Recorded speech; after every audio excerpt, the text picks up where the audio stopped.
Hello everyone, welcome to EduTap and welcome to the another important current event session for the ESSEC 2021 Deputy Director exam. So guys, I really believe that all of you are healthy and preparing well for upcoming ESSEC 2021 Deputy Director exam. And guys, इस session के अंदर we will be discussing the top 15 most important MCQs for the current event session of Deputy Director exam. So guys, if you have still not subscribed to our YouTube channel, kindly subscribe it and press the bell icon to receive all the latest updates of the courses and videos offered by us. And you can also join our Telegram channel to get the access to the PDF of the sessions. To join the Telegram channel, guys, kindly click on the link given in the description below. So let's move on to the session. Let's get started.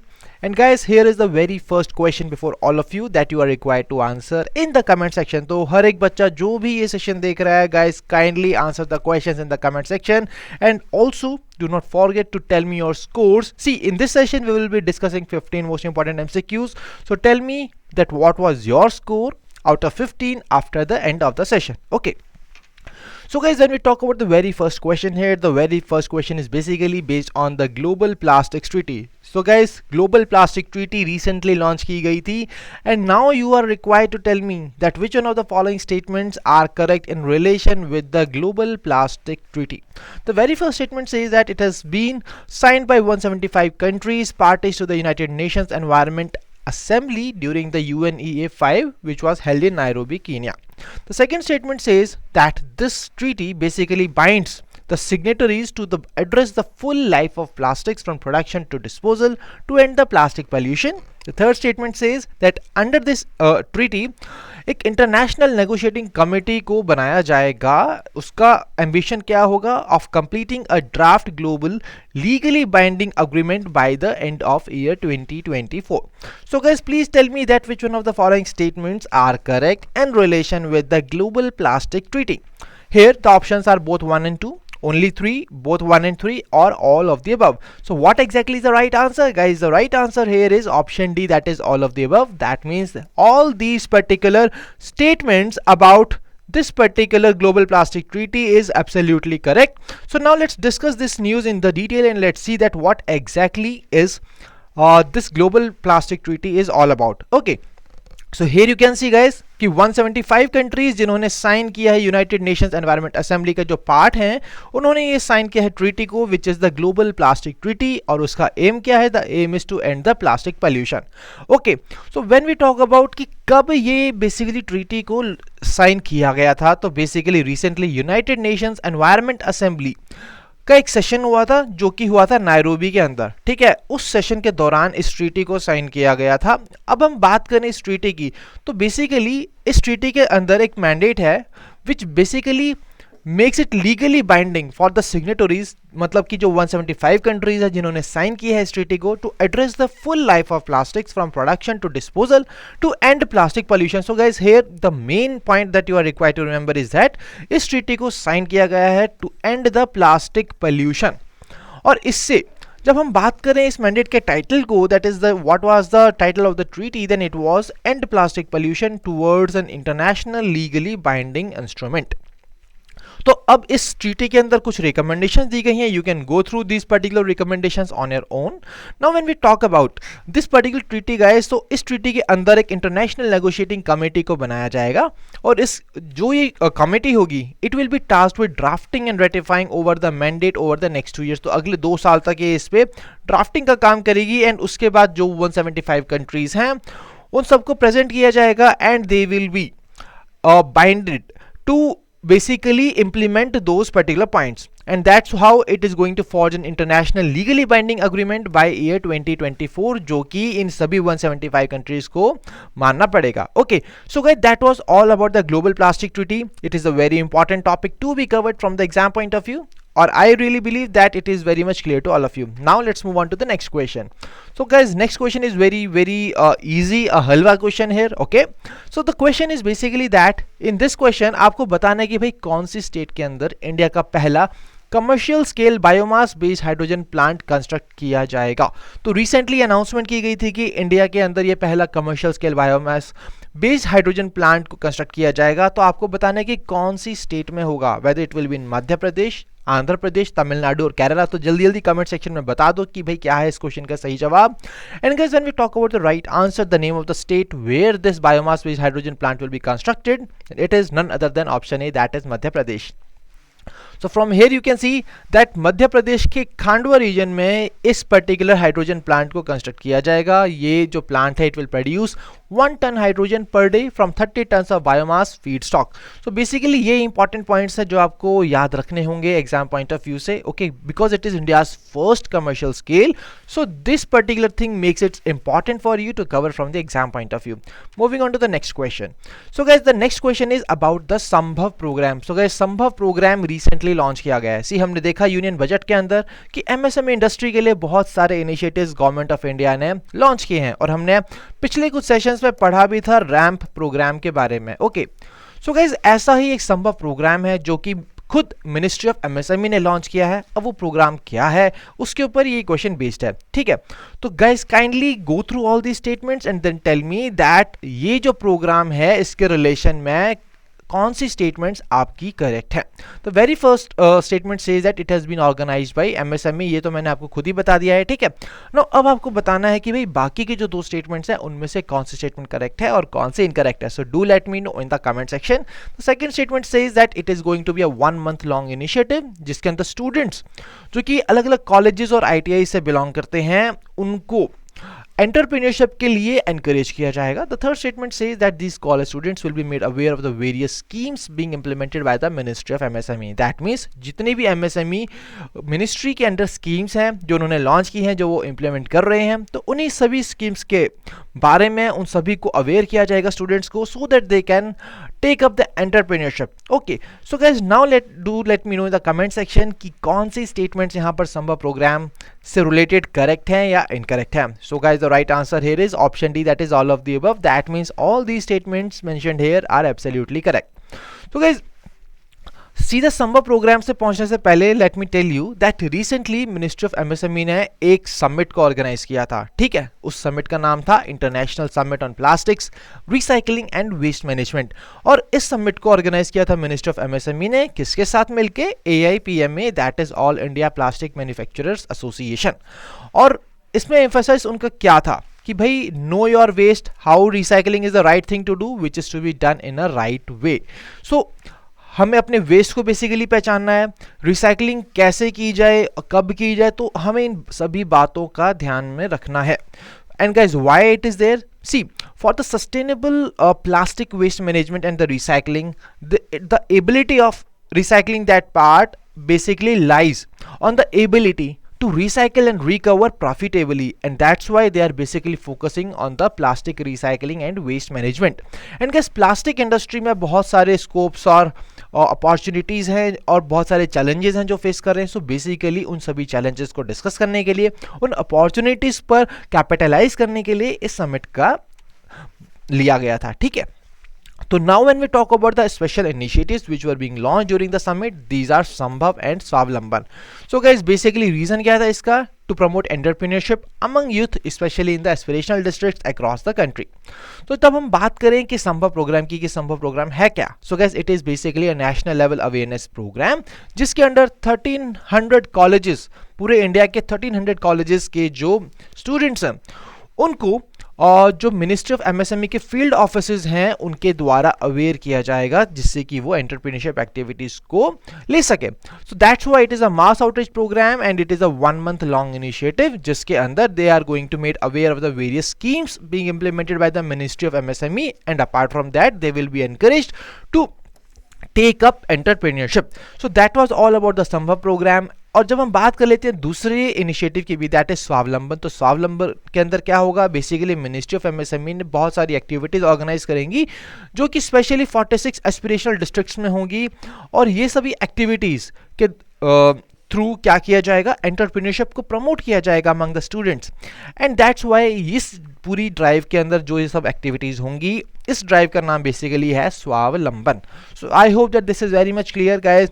This is a very easy part. Now moving on to the next question.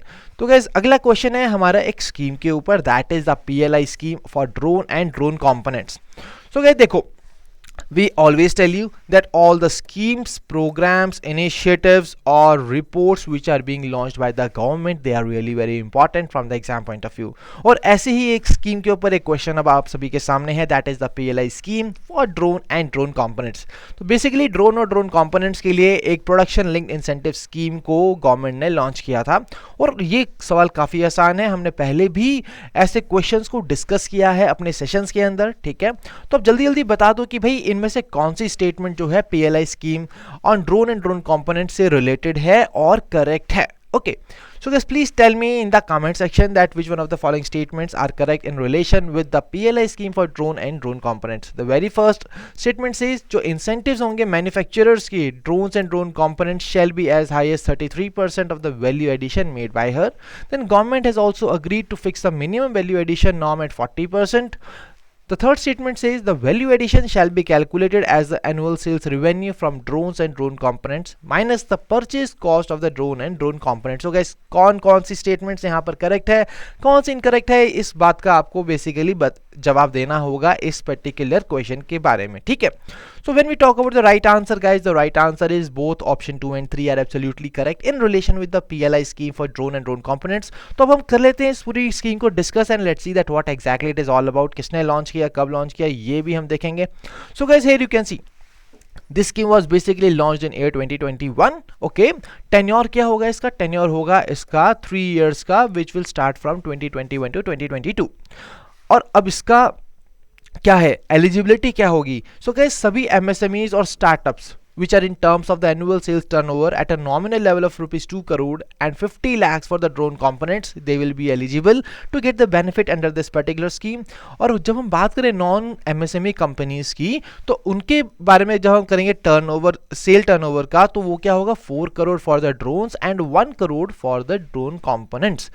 Financial allocation की बात करें तो 120 करोड़ यहाँ पर government ने दिया है इन 3 साल के लिए फॉर दिस पर्टिकुलर स्कीम. और यहाँ पर कुछ और की फीचर्स भी दिए गए हैं. And here the very first point is very important कि इस स्कीम के अंडर जो इंसेंटिव्स होंगे जो मैन्युफैक्चरर को दिए जाएंगे, जो ड्रोन्स और ड्रोन कंपोनेंट्स को मैन्युफैक्चर करते हैं, it will be as high as 20% of the value addition made by that particular manufacturer. So that was basically one of the important point from this particular scheme. And guys, I really believe, please tell me in the comment section की आपको समझ आ रहा है इस scheme के बारे में, that what exactly this scheme is all about, क्यों लॉन्च किया गया है, कब लॉन्च किया है, एलिजिबिलिटी क्राइटेरिया क्या है, एलोकेशन क्या है, की फीचर्स क्या हैं स्कीम के. सो ये सभी डायमेंशंस हैं जिनके ऊपर आपको इन सभी स्कीम्स को, प्रोग्राम्स को, इनिशिएटिव्स को you have to cover in the detail manner. Okay, so I hope that this is very much clear. Now moving on to the next question. So guys, next question आता है आपका E bill system के ऊपर. Recently E bill system को launch किया गया था. अब आपको बताना है कि भाई क्या है एग्जैक्टली ई बिल सिस्टम, कौन से स्टेटमेंट्स यहाँ पर करेक्ट है ई बिल सिस्टम के रिलेशन में, and then tell me in the comment section and by choosing the correct codes from here which are being mentioned here. So what is the right answer, which one is the correct option? So guys, here you can see the e-bill system. e-bill system क्या है, basically एक ऐसा system है जो government ने launch किया है जिससे कि पेपरलेस सबमिशन किया जा सकता है अपने सभी बिल्स का, और जो प्रोसेसिंग होगी बिल्स की वो भी आपके डिजिटल रहने वाली है. ठीक है, ये बिल सिस्टम जो होगा ये किसके लिए बेनिफिशियल होगा, बेनिफिशियरीज कौन होंगे, दे will B vendors and suppliers of the government. क्योंकि पहले क्या होता था कि जो वेंडर्स और सप्लायर्स थे उनको आना पड़ता था फिजिकली गवर्नमेंट की मिनिस्ट्रीज में अपने सभी बिल्स को सबमिट करने के लिए. बट अब क्या होगा, ई बिल सिस्टम के आने से ये सभी वेंडर्स और सप्लायर्स जहां पर हैं अपनी सुविधा के अकॉर्डिंग अपने बिल्स को सबमिट कर सकते हैं, और इससे क्या होगा, उनका टाइम रिड्यूस होगा, वो अपने बाकी के और बिजनेस एक्टिविटीज पर ज़्यादा फोकस कर सकेंगे. And guys, apart from that एक पॉइंट मैं आपको और बता दूं कि फॉर एग्जाम्पल जो गवर्नमेंट एम्प्लॉयज़ हैं उनको भी जो अपने क्लेम्स और क्लेम करने होते हैं, ठीक है, तो उनको भी अपने फिजिकल बिल्स, अपने physical copies of the bills submit करने होते हैं मिनिस्ट्रीज में. तो अब उनके लिए भी क्या होगा कि they can just attach the digital copies of their bills and they can claim whatever they want. So guys, वो भी as per the rules. Okay, so don't forget that particular point as well. तो इस वजह से क्या है कि इस पर्टिकुलर ई बिल सिस्टम को लॉन्च किया गया है, that's why it is going to be very very beneficial. अब बात आती है कि सबसे इंपॉर्टेंट चीज़ की भाई ये सिस्टम बनाया किसने है, that is also important to be covered. तो गाइस, बनाया किसने है, basically public financial management system division ने, जो कि कंट्रोलर जनरल ऑफ अकाउंट्स जो कि काम करता है department of expenditure of the ministry of finance, इसके अंदर काम करता है. सो गाइस, सी ई बिल सिस्टम जब आपके सामने सामने आता है तो एक कन्फ्यूजन आपके माइंड में क्रिएट हो सकती है कि कौन सी मिनिस्ट्री ने किया है, मिनिस्ट्री ऑफ कॉमर्स ने किया है, या ministry of science and technology ने किया है, या फिर मिनिस्ट्री ऑफ ट्रेड ने किया है, फिर मिनिस्ट्री ऑफ फाइनेंस ने किया है. सो गाइज प्लीज यहाँ पर ध्यान रखना कि it is the ministry of finance. Okay, so guys, when we talk about the right answer here, the right answer is option D, that is all of the above. That means all the statements mentioned here are absolutely correct. So from this diagram I think it will be very much clear कि evil system exactly है क्या. It is a system which will enable paperless submission and end-to-end digital processing of the bills.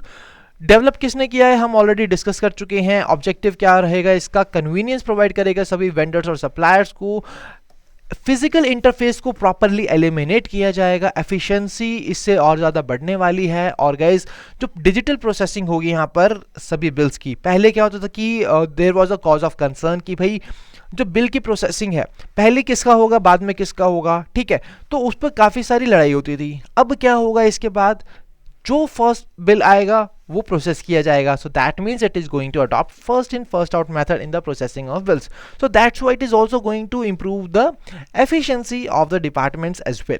Implementation कैसे होगी भाई, implementation अभी तक 9 departments में different ministries से इसको रोल किया गया था ऑन द ट्रायल वर्जन, और 2022-23 में फेज मैनर में इस पर्टिकुलर सिस्टम को ऑल ओवर द मिनिस्ट्रीज यहां पर इंप्लीमेंट किया जाएगा. So I hope that this is very much clear. Moving on to the next question.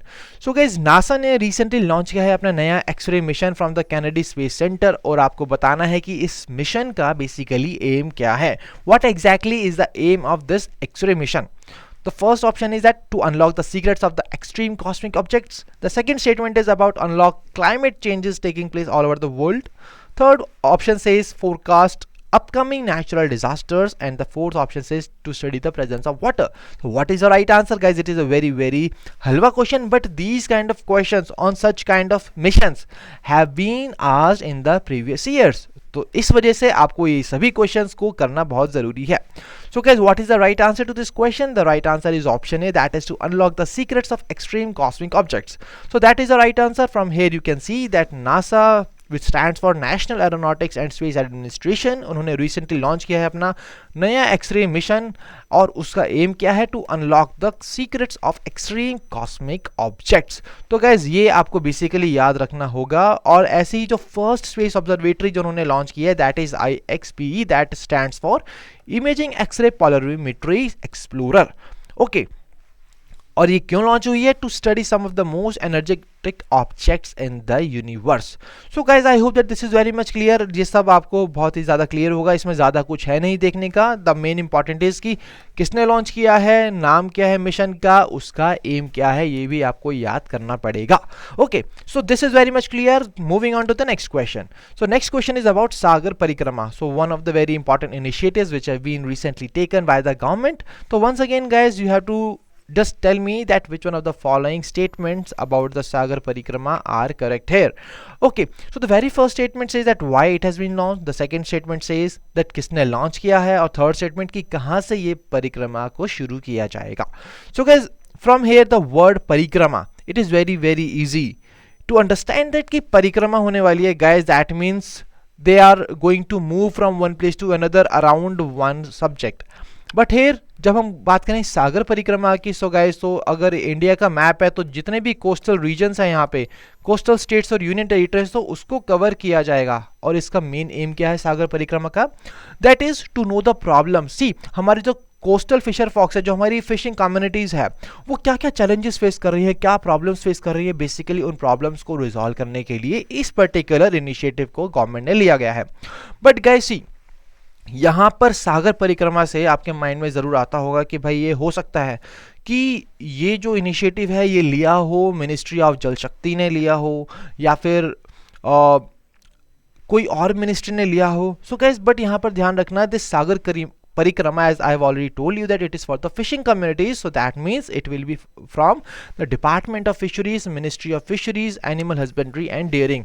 So ये बात आपको बहुत याद रखना ज़रूरी है कि भाई किसने इसको लॉन्च किया है. And guys when we talk about the very first, तो भाई मोदी जी अभी छाए हुए हैं, तो मोदी जी ने अपने गुजरात से इसको शुरू करवाया है. That is the very first leg of the Sagar Parikrama will be started from Mandvi Gujarat and this is going to conclude at Porbandar Gujarat. तो गाइज इसके साथ साथ कमेंट सेक्शन में ये भी बता दीजिए कि इंडिया के कितने कोस्टल स्टेट्स और यूनियन टेरिटरीज हैं, और उनके नाम भी बता दो भाई नीचे कमेंट सेक्शन के अंदर. मैं आपको ये बता देता हूं कि ये जो इनिशिएटिव है हमारा, it will be applicable across all the coastal states and union territories. Okay, so guys, when we talk about the right answer to this question, तो right answer क्या है? The right answer is option D, that is all of the above. That is all these statements are absolutely correct. So guys, हमने बात कर ली है हर एक चीज़ की यहाँ पर, हर एक डायमेंशन की, सागर परिक्रमा के बारे में कि एम क्या है, to know the problems of the coastal fisher folks. Basically problems को जानना है और उनको रिजॉल्व करना है. ऑर्गेनाइज किसने किया है गाइज? ये सब एंटाइटीज हैं जो कि रिस्पॉन्सिबल हैं behind the launch of this particular initiative. इनका नाम एग्जैक्टली याद रखना ना, ठीक है. एक्टिविटीज़ क्या होंगी? इंटरेक्शन प्रोग्राम्स होंगे. जो मिनिस्ट्रीज के लोग हैं वो बेसिकली इंटरेक्ट करेंगे आपके फिशरिंग कम्युनिटीज़ के साथ, उनकी प्रॉब्लम्स को सुनेंगे and then after that they will be resolving this issues. तो गाइज रिजॉल्व करने के लिए सबसे इंपॉर्टेंट चीज़ है, इश्यूज़ को जानना बहुत ही ज़रूरी है, उनके रूट कॉज तक पहुंचना ज़रूरी है. And that is the reason that why this particular Sagar Parikrama has been launched. So I hope that this is very much clear guys. क्यों कर रहे हैं? See here, from here it is very much important कि जो India की coast line है इतनी लंबी है guys, 8118 किलोमीटर्स लंबी है. तो इतनी सारी कम्युनिटीज वहाँ पर basically they are residing there and their livelihood is basically based on such kind of communities, on such kind of activities which they are taking place with the help of fishes. So guys, that is why this particular initiative was really required and that is why this initiative has been launched. तो guys कहाँ होगा और कब होगा ये हम already कर चुके हैं discuss. So guys, now let's move on to the next question. तो next question is about the Muskan initiative. So Muskan initiative के बारे में आपको यहाँ पर question है. आपको once again you are required to identify the correct statement in relation with the Muskan initiative and then tell me in the comment section that which one of the following statements are absolutely correct in relation with this Muskan initiative. So here the very first statement says it was launched in year 2020. किसने launch किया? Minister of health and family welfare ने किया. Third statement says about the aim of the Muskaan initiative. So guys see, कभी भी कोई initiative आता है, scheme आती है, प्रोग्राम आती है, तो गाइस हमेशा याद रखना कि कुछ सर्टेन डायमेंशंस हैं जिनके ऊपर आपको याद रखना होगा कि वो इनिशिएटिव है क्या. सी, break down these initiatives, schemes, programs in different dimensions and then it will be really very easy for you to remember them. For example कि भाई लॉन्च ईयर क्या था, ठीक है, किसने लॉन्च किया है, उसका एम क्या है, ऑब्जेक्टिव क्या है, उसके फीचर्स क्या हैं. तो इन सभी डिटेल्स को जब आप इन सभी डिटेल्स में ब्रेक करते हैं उस इनिशिएटिव को, स्कीम को, मिशन को, प्रोग्राम को, तो आप बड़ी इजीली याद कर सकते हैं कि क्या है एग्जैक्टली इस पर्टिकुलर इनिशिएटिव के अंदर. तो गाइस जब हम बात करें मुस्कान इनिशिएटिव की तो यहाँ पर सिर्फ statement 2 and 3 is correct in relation with the Muskaan initiative. तो डिस्कस करते हैं इस मुस्कान इनिशिएटिव को डिटेल के अंदर. तो भाई लॉन्च कब किया गया था? वहाँ दिया था क्वेश्चन में कि 2020 में हुआ है, but guys it was not in launch in 2020 but it was launch in year 2021. अब नोडल मिनिस्ट्री कौन सी है, कौन सी मिनिस्ट्री है जो कि इसकी इंप्लीमेंटेशन और एग्जीक्यूशन के लिए वर्क करने वाली है, मॉनिटरिंग करने वाली है? That is basically the ministry of health and family welfare. अब इसका एम क्या है? To ensure the provision of quality child friendly services in the public health facilities, जिससे कि हम रिड्यूस कर सके न्यूबॉर्न और चाइल्ड मॉर्बिडिटी और मोर्टेलिटी दोनों को ही. So when we talk about the objective is to reduce the preventable mortality and morbidity among the children below 12 years of age. So guys ये बेसिकली आपका सबसे ज़्यादा इंपॉर्टेंट ऑब्जेक्टिव है अबाउट दिस पर्टिकुलर इनिशिएटिव की basically launch क्यों किया गया था. To launch to enhance the quality of care as per the national quality assurance standards, to promote adherence to the evidence-based practices and standard treatment guidelines and protocols, to provide child-friendly services to the newborn and children in the human and supportive environment. So guys, target group क्या होगा? It is the pediatric age group that is from 0 to 12 years of age. ये point बहुत ही important है, इसको याद रखना, note down कर लेना अपने कॉपी के अंदर because the questions can be framed on such kind of points in the exam. So I hope that this initiative is very much clear to all of you. Now moving on to the next question.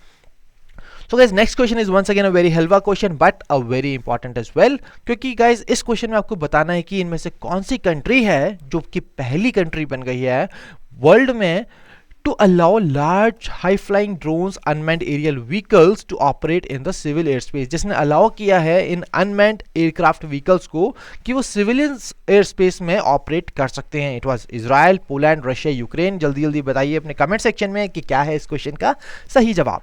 So guys, the right answer to this question is basically option A, that is Israel. So Israel has recently allowed and it has allowed to operate these unmanned aircraft vehicles in the civilian airspace. तो उन्होंने पहला certification अपनी country का दे दिया है और ये किसको दिया गया है? It is given to the Hermes Starliner unmanned system. So guys, यहाँ पर majorly the important thing is that कि इजराइल वो कंट्री बनी है पहली जिसने कि अलाउ किया है अनमैन्ड एयरक्राफ्ट व्हीकल्स को कि वो ऑपरेट कर सके सिविलियन एयर स्पेस के अंदर. Okay, so I hope that this is very much clear. Now moving on to the next question. So guys, next question here is basically about the scale committee.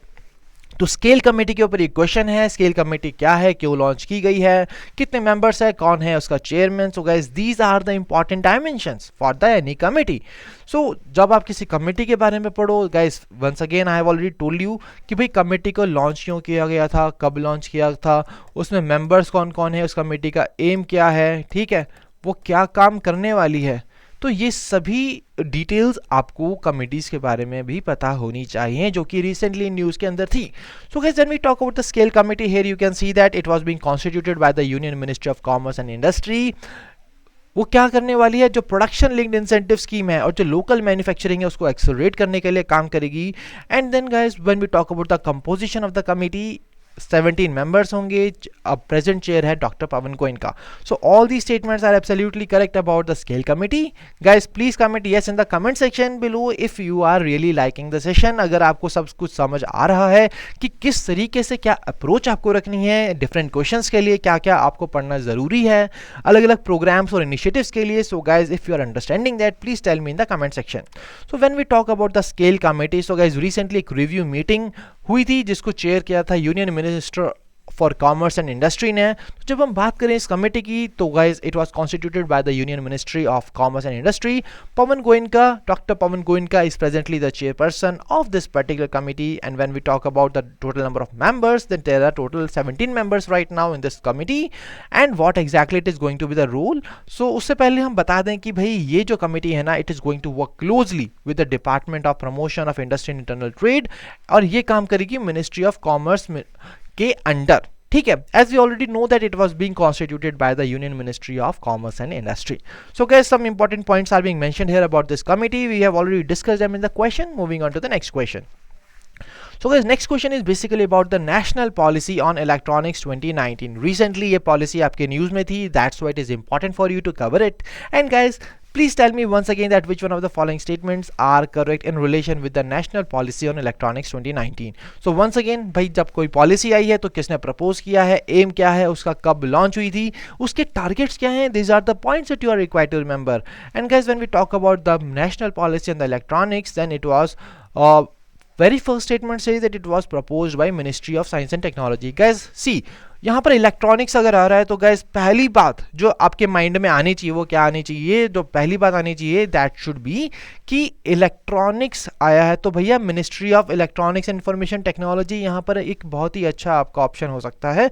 And that is why the very first statement becomes incorrect and the right option here should be the Ministry of Electronics and Information Technology. Okay, the second statement is talking about कि aim क्या है, इस particular policy का aim क्या है, that is to make India hub for the electronic system design and manufacturing.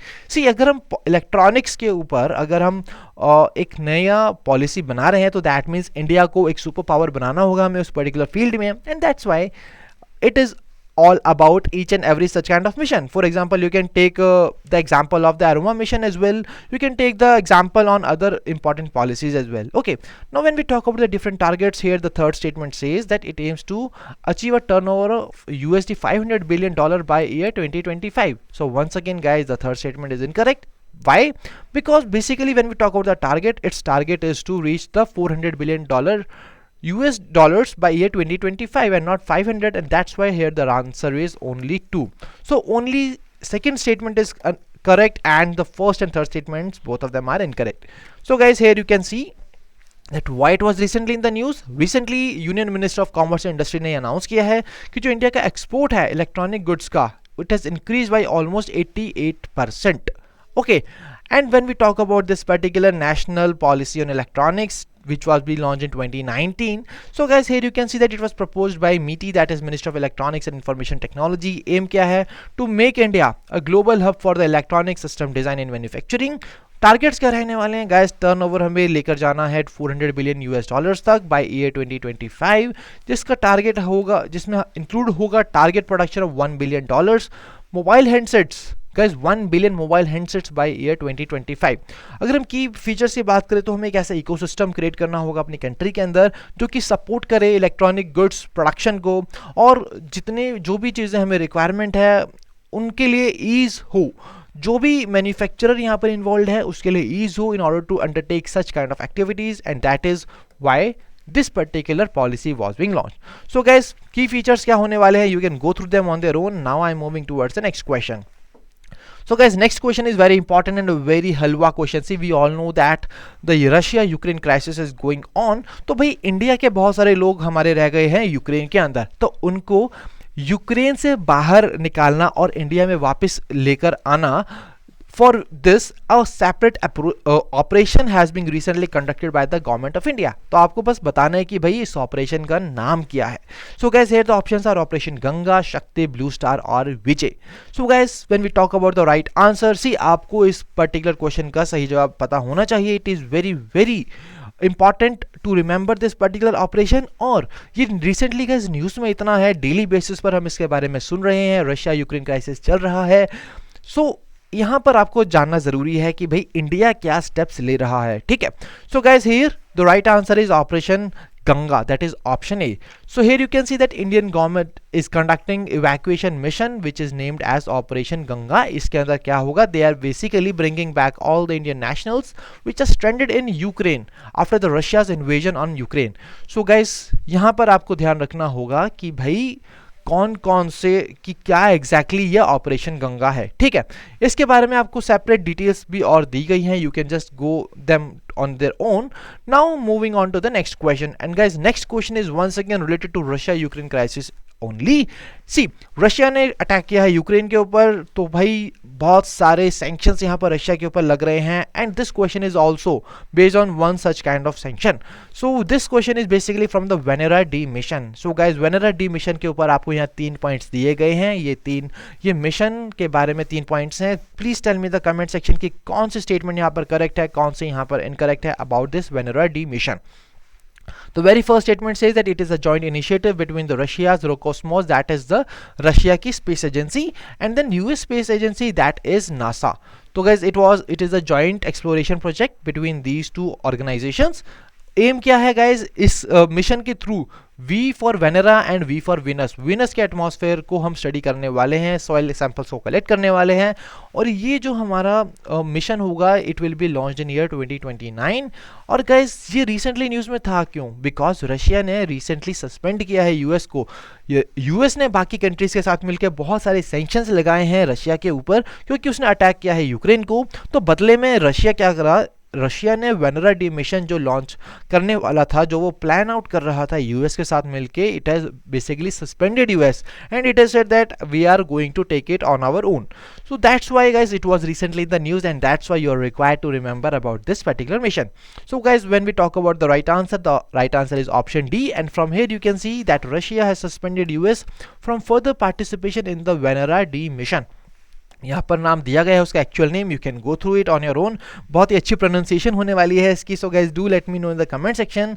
Now when we talk about this mission, it is basically a joint space exploration project between Russia's space agency, that is Roscosmos, and US space agency, that is NASA.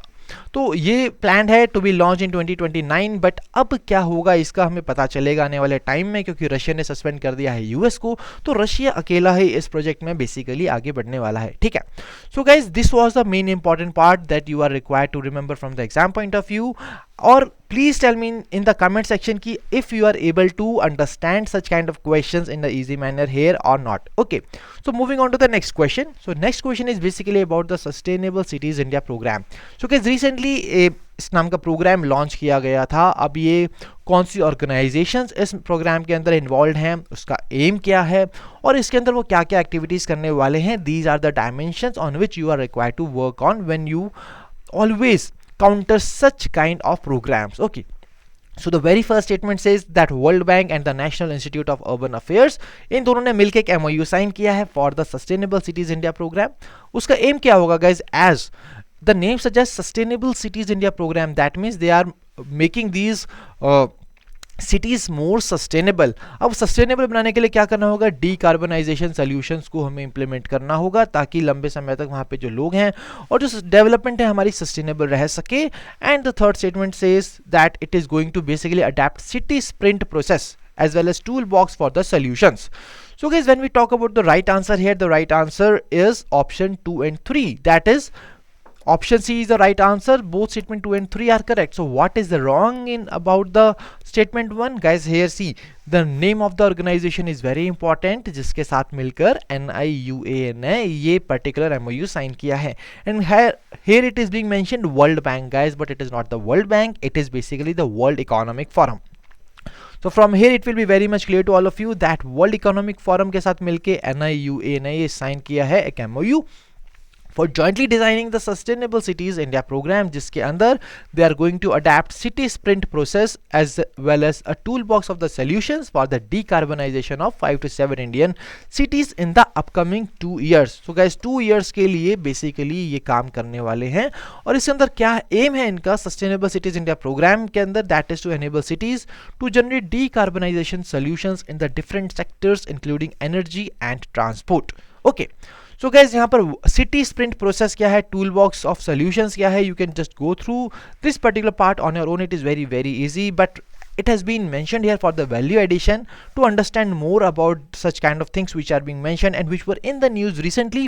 So guys, kindly go through them on your own. And now I am discussing the last question of our today's session, that is International Intellectual Property Index 2022.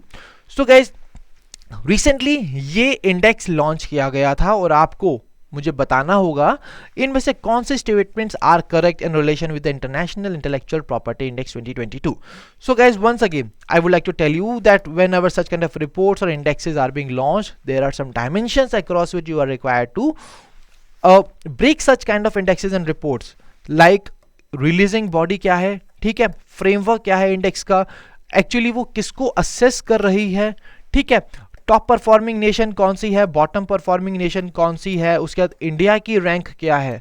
So guys, all these dimensions are really required to be covered whenever you are covering such international intellectual property indexes, when you are covering such indexes or the reports. So guys, when we talk about this particular index, it has been released by the US Chambers of Commerce, and this was a 10th edition of the index which evaluates intellectual property rights in 55 global economies across the 50 unique indicators.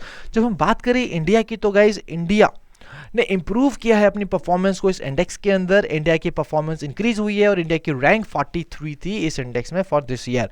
So when we talk about the right answer guys, the right answer is option C, that is all of the above. So here we can discuss this index in the more detail. So guys, when we talk about the name of the index, it was 2022 international IP index compete for tomorrow. It was a 10th edition. Release किसने किया है? US chamber of commerce global innovation policy centre. वो करता क्या है? It is going to evaluate IP rights in 55 global economies और 50 indicators के across ये असेस करने वाला है सभी कंट्रीज को. यहाँ पर इन सभी इंडिकेटर्स को 9 डिफरेंट कैटेगरीज में बांटा गया है. जब हम बात करें इंपॉर्टेंट रैंकिंग्स की, so guys, when we talk about the important rankings, then US is the country which has topped this index with a score of 95.48. When we talk about India, India was at the 43rd position with 38.64% score. When we talk about the bottom performing country, it was Venezuela at the 55th position with a score percent of 14.1. Guys, but when we talk about India, see, India की findings बहुत ही important है whenever you are covering such kind of indexes. So India was ranked 43 out of 55 countries और India की performance basically improve हुई है. India का score 19.20 था last edition में, and now it has been increased to 19.32, and that's why India's performance has increased and India's rank has also improved. So I hope that this is very much clear to all of you. So guys, that was the last question from our today's session, and I really believe that आपने इन सभी interesting topics को बहुत ही enjoy किया होगा. And guys see these topics are really very important from the exam point of view. So now all of you are requested to tell me that what exactly was your score out of 15 in these all 15 important MCQs for the ESSEC 2021 Deputy Director exam for the current event session.